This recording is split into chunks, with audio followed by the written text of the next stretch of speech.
রাতের অন্ধকারে ফজর নামাজের পূর্ব মুহূর্ত ঘরের দরজায় গিয়ে একজন মানুষ দরজার মধ্যে টুকা দিলেন, আই বিশর হাবিব, আই বিশর হাবিব উঠো, আই বিশর হাবিব ঘুম থেকে জাগ্রত হও, তোমার জন্য আল্লাহর পক্ষ থেকে শুভ সংবাদ আছে। সুবহানাল্লাহ, আরো জোরে বলেন। খেয়াল করেন, উনি বলতেছে আমি তো গুনাহগার, আমি পাপী, আমার তো শরীয়ত নাই, কিছু নাই। আপনি কে?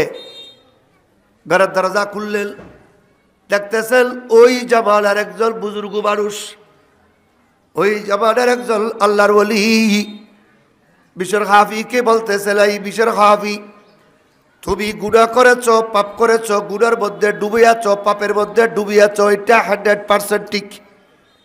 কিন্তু তুমি কি করেছো তুমি জানো? আমি তোমাকে একটু স্মরণ করিয়ে দিচ্ছি। কাল রাত্রি আল্লাহ আমাকে তোমার কাছে পাঠিয়েছে, আল্লাহ নাকি তোমার উপর রাজি হয়ে গেছে। সুবহানাল্লাহ বলেন। আল্লাহ তোমার উপর রাজি হয়ে গেছে, রাজি হওয়ার সাথে সাথে তোমার জীবনের সমস্ত গুনাহ আল্লাহ মাফ করে দিই। এই সময় থেকে, এই মুহূর্ত থেকে নামাজ পড়ো নাই, আল্লাহ মাফ করে দিয়েছে। বদপাল করেছো, কবিরা গুনাহ করেছো, আল্লাহ সব মাফ করে দিয়েছে। এই মুহূর্ত থেকে, এই সময় থেকে তোমার নাম আল্লাহর ওলির দপ্তরে উঠে গেছে। সুবহানাল্লাহ। হুজুররা ওয়াজ করেন, ওলামায়ে কেরাম আপনাদেরকে ওয়াজ নসিহত করেন, কিন্তু আল্লাহ কোরআনে পাকের মধ্যে একটা ওয়াজ করেছেন। ওয়াজ করতেছেন আল্লাহ দুনিয়ার জমিনে। আল্লাহর ওয়াজের চেয়ে, আল্লাহর বয়ানের চেয়ে, আল্লাহর কথার চেয়ে দামি কথা, আল্লাহর কথার চেয়ে মূল্যবান কথা, আল্লাহর বাণীর চেয়ে মূল্যবান বাণী দুনিয়াতে আর কিছু, বলেন আর কিছু। সেজন্য আল্লাহ বলতেছেন বিসমিল্লাহির রহমানির রহিম, ইয়া আইয়ুহাল নাসু ক্বাদ জাআকুম মাউইযাতুম মির রাব্বিকুম, ইয়া আইয়ুহাল নাসু ক্বাদ জাআকুম মাউইযাতুম মির রাব্বিকুম। আল্লাহ নিজে বলতেছেন, হে মানব জাতি, মাউইযাতুম মির রাব্বিকুম, তোমাদের জন্য তোমাদের রব, তোমাদের মালিক, তোমাদের প্রভুর পক্ষ থেকে মাউইজা, একটি গুরুত্বপূর্ণ ওয়াজ। সুবহানাল্লাহ বলেন না। ওয়াজ করতেছেন আল্লাহ, এমন কিছু ওয়াজ করবেন, এমন কিছু বয়ান করবেন, যেই ওয়াজ, যেই বয়ান দ্বারা মানুষের কলবের চিকিৎসা হয়ে যাবে। সুবহানাল্লাহ, আরো জোরে বলেন না সুবহানাল্লাহ। মানুষের কলবের কি হয়ে যায়? চিকিৎসা হয়ে যায়। এটা রওয়ায়েতে আসুন। সেজন্য বলতেছে, আপনার একজন কোমলবতী বাচ্চা, আপনার একজন ছোট ছেলে বা মেয়ে, আপনি ঘর থেকে তাকে পোশাক আশাক পরিয়ে, কাঁধের মধ্যে ব্যাগটা দিয়ে আপনি আপনার মেয়েকে মাদ্রাসায় পাঠিয়ে দিয়েছেন। রজবিয়া, হাকিমিয়া, ইসলামিয়া, সুন্নিয়া মাদ্রাসায় পাঠিয়ে দিয়েছেন। আপনার কলবের মধ্যে আছে, আমি আমার বাচ্চাকে, আমি আমার ছেলেকে পাঠিয়ে দিয়েছি দুনিয়ার কোনো কল্যাণের জন্য নয়। দুনিয়ার কল্যাণও ওখানে আছে, আখিরাতের কল্যাণও ওখানে আছে। আমার লক্ষ্য হচ্ছে আগে আখিরাত, এরপরে দুনিয়া। আপনি ঘর থেকে আপনার বাচ্চাকে ছেড়ে দিয়েছেন। রসুল বলতেছেন, বাচ্চা ঘর থেকে কদম দেওয়ার সাথে সাথে দুনিয়াবি খাইসি হতে দেখতেছি, বাচ্চার কদমটা দুনিয়ার জমিনের উপর। রসুল বলতেছেন, না না, ওই বাচ্চার পায়ের নিচে রহমতের ফেরেশতারা পাকা বিছিয়ে দিয়েছেন। জোরে বলুন সুবহানাল্লাহ। বাবারা আমার, আজকে দুনিয়ায় শিক্ষার অনেক প্রকার আছে। যে প্রকারের কথা আমরা বলতেছি সেই প্রকার আল্লাহ বলতেছেন ওয়াশিফা উল্লিবা ফিস সুদূর। যেই শিক্ষার মাঝে, যে আলোচনার মাঝে, যেই এলমের মাঝে ওয়াশিফা উল্লিবা ফিস সুদূর, মানুষের কলবের রোগের চিকিৎসা, কলবের রোগের চিকিৎসার ঔষধ যেখানে পাওয়া যায় সেটা হচ্ছে কালামে পাক। সুবহানাল্লাহ বলেন। সেজন্য আল্লাহ বলতেছেন ওয়াইজাতু বির রাব্বিকুম, তোমাদের রব, তোমাদের প্রভু তোমাদেরকে ওয়াজ করবে, বয়ান করবে। আসলে এখানে আল্লাহর ওয়াজ, আল্লাহর বয়ান নয়। এখানে বলতেছে আল্লাহ তোমাদের কাছে এমন কিছু মেসেজ কিয়ামত তক পর্যন্ত পাঠিয়ে দেবেন। কিয়ামত পর্যন্ত একটু ভালো করে খেয়াল করি। আপনাদের ছেলে মেয়েরা যারা এই মাদ্রাসায় পড়ে, শিশু শ্রেণী থেকে শুরু করে চতুর্থ পঞ্চম শ্রেণী পর্যন্ত পড়তেছে, ওখানে আমাদের হুজুরেরা ওনারা একটা সিলেবাস প্রণয়ন করেছেন।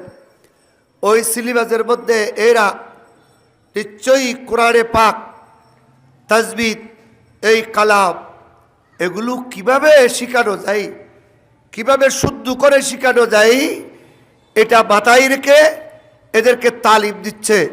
আমি বলেছিলাম ঘর থেকে বের হয়ে আপনার সন্তান মাদ্রাসায় পর্যন্ত আসা, মাদ্রাসা থেকে আবার আপনার ঘর পর্যন্ত যাওয়া, কোন সন্তান যদি খোদা না করুক মাআল্লাহ, আল্লাহর কাছে ফানা চায়, আল্লাহ হায়াত দারাজ করুক, বলতেছে কোন সন্তান যদি ঘর থেকে বের হয়ে মাদ্রাসায় যাচ্ছে, প্রতিমধ্যে অ্যাক্সিডেন্ট করে, নতুবা হায়াত শেষ, মারা গিয়েছে, নতুবা মাদ্রাসা থেকে শ্রেণী কার্যক্রম শেষ করে বাড়িতে যাচ্ছে, অর্ধেক পথে সে মারা গিয়েছে, বদ্দা ওই বাচ্চার জন্য তুমি টেনশন করিও না। ওই বাচ্চা যুদ্ধের ময়দানে যায় নাই, ওই বাচ্চাকে আল্লাহ শাহাদাতের মর্যাদা দান করেছেন। জোরে বলেন সুবহানাল্লাহ। বলেন কিসের মর্যাদা? শাহাদাত। আরেকটা বিষয় বলি, একজন মানুষ, সে তার নেশা ছিল মদ্যপান করা, মদ খাওয়া। মদ বলেন কি খাওয়া? ওই বলে না কি মদ খাওয়া। মদ খাওয়া কি হারাম? বলেন কি হারাম। মদ খাওয়া খারাপ। সে মদ্যপান করতেন, নামাজ দোয়া তো পড়তেন না, নামাজ দোয়ার দ্বারে কাছেও ছিল না, সেই মদ পান করতেন। সেটা তার একটা অভ্যেস, বদ অভ্যেস। বেশি করে মদ খেয়ে শুয়ে থাকতেন। হঠাৎ সে একদিন ওই তার রঙ্গশালায় মদ পান করে ঘরে আসতেছে, রাস্তার মাঝে এসে ওই ছোক্ত জোর কমে গেছে, হঠাৎ দেখতেছে কেমন জানি আরবি আরবি লেখা একটা কাগজ রাস্তার মধ্যে পড়ে গেছে। সুবহানাল্লাহ বলেন না, সুবহানাল্লাহ বলেন না। কিসের কাগজ? আরবি লেখা। আমরাও শিক্ষা নেব।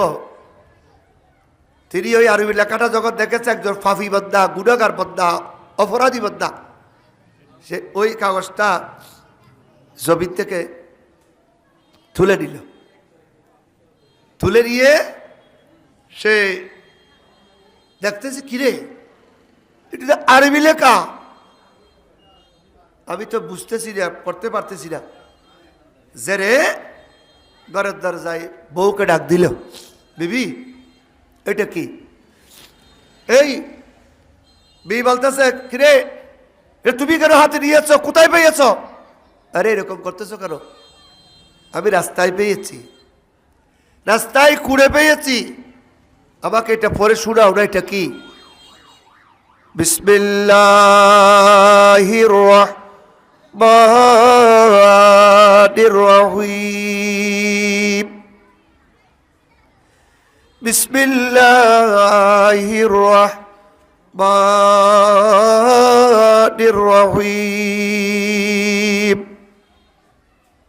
আপনাদের আমাদের বাচ্চারা যারা সুন্দর করে কোরআন তেলাওয়াত শিখতেছে, পড়তেছে, বুকের মধ্যে চেপে ধরতেছে কোরআনকে, এদের বর্তমান কথা পরে শুনবেন যদি সুযোগ হয়। আগে এটা একটু মাথায় ঢুকান। বউকে বলতেছে এটা আমাকে দিয়ে দাও। বউ বলতেছে তুমি, তোমার শরীর লাপাক, তুমি একজন লাপাকি মানুষ, এটা ধরতে পারবা না, এটা আল্লাহর কালাম, এটা আল্লাহর কালামে পাক, কোরআনে পাকের আয়াত।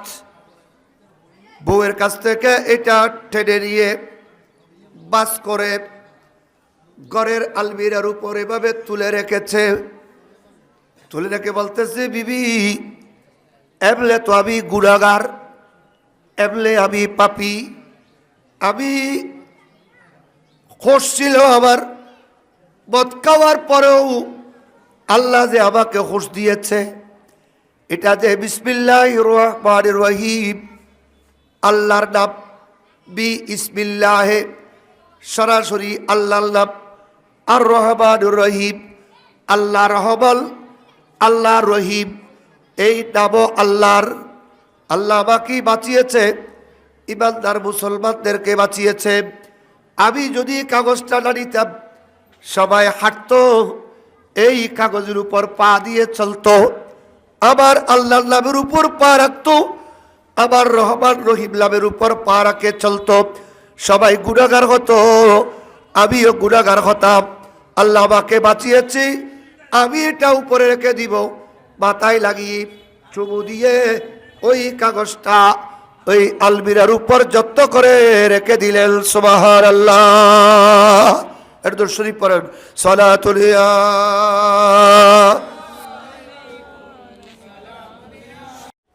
গুনাহগার, পাপী, বৈদ্যপায়ী, চুমু দিলেন, কপালে লাগালেন, উপরে রেখে দিলেন, রেখে দিয়ে ঘরে ঘুমালেন।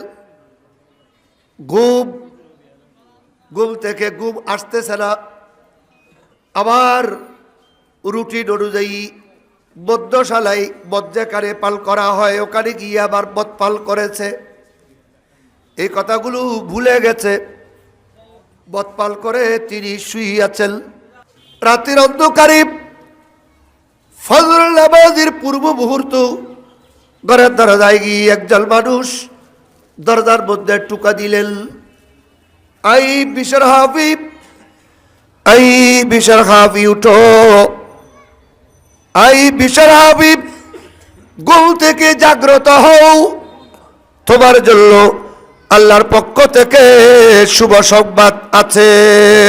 সুবহানাল্লাহ। আরো জোরে বলেন। খেয়াল করেন, উনি বলতেছে আমি তো গুনাহগার, আমি পাপী, আমার তো শরীয়ত নাই, কিছু নাই। আপনি কে? ঘরের দরজা খুললেন, দেখতেছেন ওই জামানার একজন বুজুর্গ মানুষ, ওই জামানার একজন আল্লাহর ওলি বিশর হাফিকে বলতেছে, এই বিশর হাফি, তুমি গুনাহ করেছ, পাপ করেছ, গুনার মধ্যে ডুবিয়াছ, পাপের মধ্যে ডুবিয়াছ, এটা 100% ঠিক। কিন্তু তুমি কি করেছ তুমি জানো? আমি তোমাকে একটু স্মরণ করিয়ে দিচ্ছি।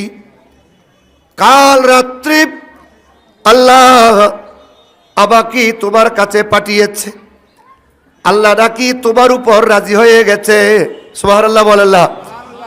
আল্লাহ তোমার উপর রাজি হয়ে গেছে। রাজি হওয়ার সাথে সাথে তোমার জীবনের সমস্ত গুনাহ আল্লাহ মাফ করে দিয়ে এই সময় থেকে, এই মুহূর্ত থেকে নামাজ পড়ো নাই, আল্লাহ মাফ করে দিয়েছে। বদপাল করেছো, কবিরা গুনাহ করেছো, আল্লাহ সব মাফ করে দিয়েছে। এই মুহূর্ত থেকে, এই সময় থেকে তোমার নাম আল্লাহর ওলির দপ্তরে উঠে গেছে। সুবহানাল্লাহ। কারণ কি বলেন? বলবেন না কারণ কি? শুধু কারণ হচ্ছে শুধু বিসমিল্লাহির রহমানির রহিম, এটাকে রাস্তা থেকে ঘুরে নিয়ে কপালে লাগিয়ে চুরি মোহাব্বত করি ওখানে রেখে দিয়েছেন। আবার আল্লাহ বলেন, এই বিশির খাফি, আজ থেকে তুমি আর মত্ত পান করতে পারবা না, নামাজ তো ত্যাগ করতে পারবা না। আমি আল্লাহ তুমি বিশির খাফির উপরে এমন কুদরতি তাওয়াজ্জু দিয়েছি, দুনিয়ার পশু পাখি পর্যন্ত তোমাকে সম্মান করতে বাধ্য। সুবহানাল্লাহ। অনেক আল্লাহর ওলিদেরকে আমরা চিনি না, অনেক আল্লাহর ওলিদেরকে আমরা চিনি না, কিন্তু পশু পাখিয়ে বলেন না, পশু পাখিয়ে চিনে, এরকম অনেক ওলি। আচ্ছা, বিশির খাফি রহমাতুল্লাহ আলাইহি বলতেছেন, হুজুর আপনি আমাকে এটা কি সংবাদ দিলেন যে? ঠিক আছে, তাইলে তো নিচে খেয়াল করতেছে যেই সময় তিনি এই সংবাদটা পেয়েছেন ওই সময় ওনার পায়ের মধ্যে জুতা ছিল না। বলেন কি ছিল না? জুতা, অর্থাৎ নগ্ন পায়ে, ওনার পায়ের মধ্যে জুতা ছিল না। সেজন্য উনি বলতেছেন, আল্লাহর কাছ থেকে যখন আমি একটা শুভ সংবাদ পেয়েছি ওই সময় আমার পায়ে জুতা ছিল না, আমি আজ থেকে এরাদা করেছি আমি যতদিন কবরে যাব না, কবরে যাওয়ার আগ পর্যন্ত আমি একটা সেকেন্ডের জন্য আমি জুতা পায়ে দেব না। জোরে বলুন সুবহানাল্লাহ। আমরা কি থাকতে পারবো জুতা স্যান্ডেল পায়ে না দিয়ে? এই গরমে, এই শীতে, শীতকাল আসছে, কাপড়ের জুতা, বৌজা পড়ছি, ঠান্ডা, গরমকালে কত সুন্দর জুতা, বর্ষাকালে আরেক রকম জুতা, কিন্তু বিশির খাফি রহমাতুল্লাহ আলাইহি তিনি কোনো জুতা পরিধান করেন। হুজুর আল্লাহ এমন তাওয়াজ্জু দিয়েছেন, আল্লাহ এটাই বুঝাতে চেয়েছেন আমার একটা বিসমিল্লাহকে, আমি আল্লাহর ইসমে গরাবিকে, আমি আল্লাহর রহমত নামকে, আমি আল্লাহর রহিম নামকে ইজ্জত করার কারণে আমি তাকে আল্লাহর ওলি বানিয়ে দিয়েছি। জোরে বলুন সুবহানাল্লাহ। আর যারা বসে বসে কোরআন শরীফ তিলাওয়াত করে, আর যারা প্রতিনিয়ত কোরআন শরীফ তিলাওয়াত করে, মান তাআল্লামাল কুরআনা ওয়া আল্লামাহু নাস, হাদিসে পাকের মধ্যে আছে ওই ব্যক্তি দুনিয়ায় শ্রেষ্ঠ আল্লাহ এবং আল্লাহ রসুলের কাছে। মান তাআল্লামাল কুরআনা, যিনি কোরআনে পাক দেখে দেখে শিখে, ওয়া আল্লামাহু নাস, ছেলেদেরকে, বাচ্চাদেরকে, নিজের পরিবারকে ডেকে ডেকে যা শিখেছে কালামে পাকের ওই আয়াত এদেরকে এগুলো শিখায়। জোরে বলুন সুবহানাল্লাহ। আচ্ছা, ওদিকে যা একটু ভালো করে খেয়াল করেন, কোরআন শরীফকে মর্যাদা করলে, রসুলে পাকের মাদ্রাসাকে ইজ্জত করলে লাভটা কি? আপনি আপনার মাদ্রাসায় অনেক ছেলেরা পড়ে, আপনি ওই মাদ্রাসায় টাকা দেন, আপনি ওই মাদ্রাসায় আর্থিক সহযোগিতা করেন, আপনি ওখানে এসে ওই মাদ্রাসার ছেলেদের মাথার উপরে হাত বুলেন, সব হচ্ছে সদকায়ে জারিয়া। সদকায়ে জারিয়া মানে যেগুলো ওই কালে চলে গেছে, চলে গিয়ে বাদ যায় নাই, এগুলো খোদার ও কুদরতি অ্যাকাউন্টে সব জমা রয়েছে। সুবহানাল্লাহ বলেন না? এটা বিশ্বাস হয় আপনাদের? শুনেন, কিয়ামতের ময়দানে এমন কিছু মানুষ, কিয়ামত যখন সংগঠিত হয়ে যাবে, হাদিসে পাকের মধ্যে আছে, সময় সংক্ষেপ, আমি হাদিস পড়তেছি না, রসুল করিম সাল্লাল্লাহু আলাইহি ওয়াসাল্লাম ইরশাদ করেছেন, বলতেছেন কিয়ামতের ময়দানে মানুষ হাহুতাশ চিন্তা করবে, মানুষ চিৎকার করবে, মানুষ এই ইয়া নফসি করবে, আর কিছু মানুষ পরিশাল হয়ে দাঁড়িয়ে থাকবে। রহমতের ফেরেশতারা তার সামনে দিয়ে গুরুপাক খাবে, ঘুরবে, ফেরেশতাকে ওই বান্দা চিনে ফেলবে, তখন বলবে যে এদিকে আসেন। রহমতের ফেরেশতা ওইটা ওনার সামনে আসে নাই, আল্লাহ পাঠিয়ে দিয়েছে, এই আমার বান্দা এত পরিশাল কেন, একটু জিজ্ঞেস করো তো। ফেরেশতা সামনে আসছে, ওনার মোহাম্মত বেড়ে গেছে ওই বান্দার প্রতি, তখন বলতেছে কিরে ভাই, এটা তো কিয়ামতের ময়দান, ওইদিকে কাফেরেরা, ওইদিকে মুশরিকরা, ওইদিকে ইহুদি নাসারারা, আর এই প্ল্যাটফর্ম এদিকে সমস্ত ইমানদার মুসলমানেরা কেউ গুনাহ বেশি করেছে, কেউ গুনাহ কম করেছে, কারো আমল বেশি, কারো আমল কম। এখন সবাই এদিক সেদিক দূরাদূরি করতেছে, নফসি নফসি করতেছে। আপনি এত টেনশন করতেছেন, কিসের টেনশন? এখন ওই বন্দা বলবে যে ভাই আপনার একটু পরিচয় দেন না। তখন বলতেছে আমার পরিচয় হচ্ছে আমি আল্লাহরও রহমতের ফেরেশতা। জোরে বলেন সুবহানাল্লাহ। আমি আল্লাহরও কি রহমতের ফেরেশতা। বলতেছে আমি টেনশন করতেছি, এই যে বিশাল একটা পাহাড়, সুন্দর একটা পাহাড় দেখা যাচ্ছে, ওই পাহাড়ের মধ্যে ফুলের বাগান, ওই পাহাড়ের মধ্যে এত সুন্দর জিনিস যেখান থেকে খুশবু আসতেছে, এগুলো কি? সুবহানাল্লাহ বলেন না, এগুলো কি? আই বান্দা, এগুলো এক একটা পাহাড়, এক একটা পর্বত। এগুলো দুনিয়ায় থাকতে পাহাড় দেখেছো, পর্বত দেখেছো, এগুলো হিমালয় পর্বত নয়, দুনিয়ার জমিনের বড় বড় পাহাড় নয়। যেগুলো দেখতেছো এগুলো নেককার মানুষের, ভালো মানুষের, আল্লাহ কবুল করেছেন, রসুল কবুল করেছেন। আল্লাহ আমিও যদি ভালো কাজ করতাম, আল্লাহ আমিও যদি 5 ওয়াক্ত নামাজ পড়তাম, আল্লাহ আমিও যদি তোমার রসুলের ঘরকে মোহাব্বত করতাম, আমার আত্মাটাকে তোমার মাহবুবের ঘরের সাথে সম্পৃক্ত করতাম, আমিও আজকে এরকম একটা নেকির পাহাড় আমিও পেতাম। গরিব, আমার নসিবে নাই, আমার মুকাদ্দরে নাই। আল্লাহ আমি এখন কি করব, আমি কোথায় যাব? আফসোস করতেছে ফেরেশতা। সুবহানাল্লাহ বলেন তো একটু, কিরে বাবা সুবহানাল্লাহ বলেন।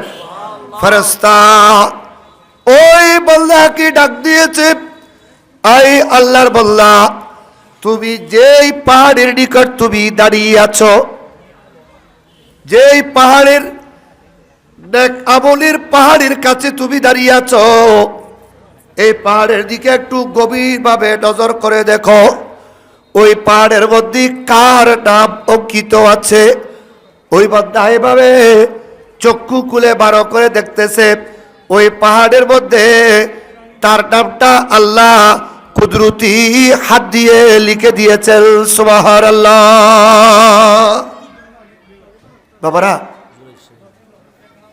রসুল আকরাম সাল্লাল্লাহু তাআলা আলাইহি ওয়াসাল্লাম, আল্লাহর হাবিব, আল্লাহ রসুলের উম্মত, এভাবে নেক আমল করা, ভালো কাজ করা, রসুল পাকের মাদ্রাসায় খেদমত করা, আল্লাহ রসুলের মাদ্রাসার কোনো অভাব না রাখা, সিদ্দিক আকবর, উসমানে জিন্নুরাইন, ওমর বিন খাত্তাব, মাওলা আলী শের খুদা, সকলেই